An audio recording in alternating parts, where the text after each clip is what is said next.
বন্ধুরা, তারপর বলো এই গরমে সব কেমন আছো? ভালো আছো তো? আমরা ভালোই আছি। সন্ধ্যা টন্ধা তো দেওয়া হয়ে গেছে একটু আগে। এই যে আজকে লিচু এনেছিলাম, এবার ছেলে আর আমি লিচু খেতে বসে গেছি। যদিও অনেকে বলে সন্ধ্যাবেলায় ফল খাওয়া উচিত নয়, কিন্তু যেহেতু সারাদিন কাজ করি, বিকেলে তো একটু শুয়ে পড়ি, তখন আর ফলটা খাওয়া হয় না। ওই জন্য সন্ধ্যাবেলায় এখন সন্ধ্যা টন্ধা দিয়ে আর তো এখন মোটামুটি কিছুটা একটু 1 ঘন্টা আধ ঘন্টা বসে থাকি, কাজ থাকে না। থাকে হয়তো খুঁটিয়ে করলে হবে, কিন্তু তবু বসে একটু বিশ্রাম নিই আর এই বসে বসে ধীরে সুস্থে খেতে বেশ ভালোই লাগে। ওই জন্য মা ছেলে লিচুগুলো নিয়ে খেতে বসে পড়েছি। এই যে লিচু খাচ্ছি। এবার লিচু টিচু খাওয়া হয়ে গেলে কাজ আছে টুকটাক, এই জামা কাপড় গোছানো, এই কাজগুলো এবার করব। এই খোলাগুলোকে তুলে সব ফেলে দিই। লিচু তো খাওয়া হয়েই এসছে। আর গরমটা তো আজকে বেশ ভালোই আছে অন্য কদিনের চেয়ে। কালকে যদিও মেঘ করেছিল, আজকে কোনো মেঘ টেঘের বালাই নেই। দেখা যাক আবার কদিনে কি বৃষ্টি টিষ্টি হয়।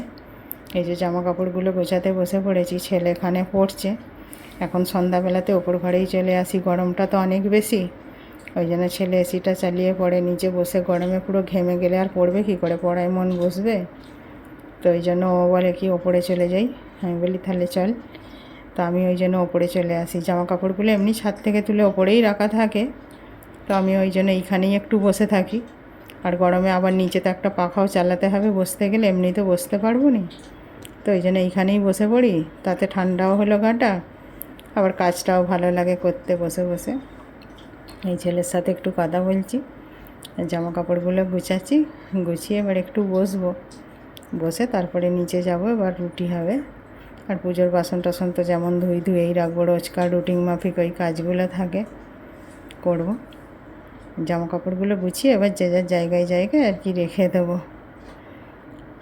আর এই গরমকালের দিনে আগে আমার বাপের বাড়িতে কত রকমের ফলের গাছ আছে, তো আম গাছ, লিচু গাছ, কাঁঠাল গাছ। আর এই সিজনাল ফলগুলো খেতে খুব ভালো লাগে। যেমন আপেল পেয়ারা তো 12 মাস পাওয়াই যায়, কিন্তু আম, লিচু, কাঁঠাল এইগুলো তো আর 12 মাস পাওয়া যায় না। তারপরে এই ফলগুলোর স্বাদটাও একটু অন্যরকম। আর এই ফলগুলোই আমি একমাত্র খেতে ভালোবাসি। তাছাড়া অন্য ফল আর আমার সেরম খেতে একটা ভালো লাগে না, সে যত গাছের পাড়া আর টাটকাই হোক।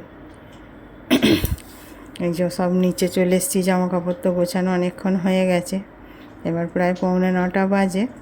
আগে আটাটা মেখে নিলাম, কেন মেখে একটু তো থাকবে, তারপর রুটি করব। আর আজকে আটা এনেছিল সকালে, আর গরমের জন্য এমনিই অনেক বেলা হয়ে যায়, তো আর ঢালিনি। ওই জন্য এখন ঢেলে নিচ্ছি আটাটা মেখে নিয়েছি আগে। এইবার আটাটা ঢেলে রেখে তারপরে একটু বোতলে জল টল ভরে এবার পুজোর বাসনগুলো আর কি ধুয়ে নেবো, ততক্ষণ আটাটা ঠিক হয়ে যাবে।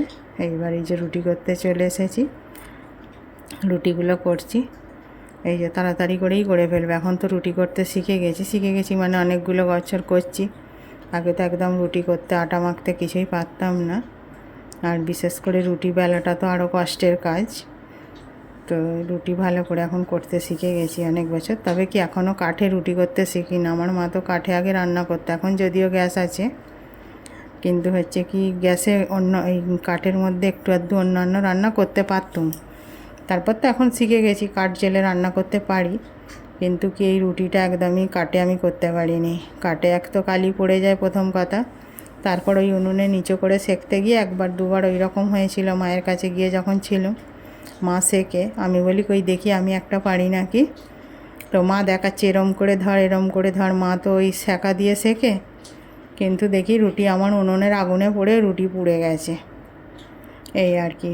আর আগে গ্যাসেতেও আমি এইভাবে খন্তি করে সাঁড়াশি করে শিখতে পারতাম নি।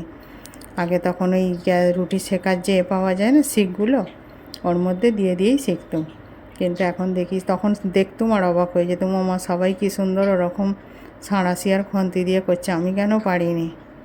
তো প্রথম করতে গিয়ে একটু আধটু হয়তো রুটি পুড়েছে, বা ওই গ্যাসের ঝিঁকগুলোতে লেগে রুটিগুলো ছিঁড়েও গেছে।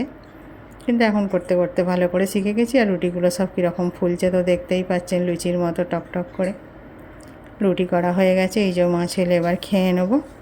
খাবার নিয়ে চলে এসেছি। আজকে করেছি ঢ্যাঁড়স আলুর তরকারি আর রুটি। আজকে আর আম কাটি না, সন্ধ্যাবেলায় লিচু খেয়েছি। শুভরাত্রি বন্ধুরা, আবার পরে দেখা হবে, টাটা।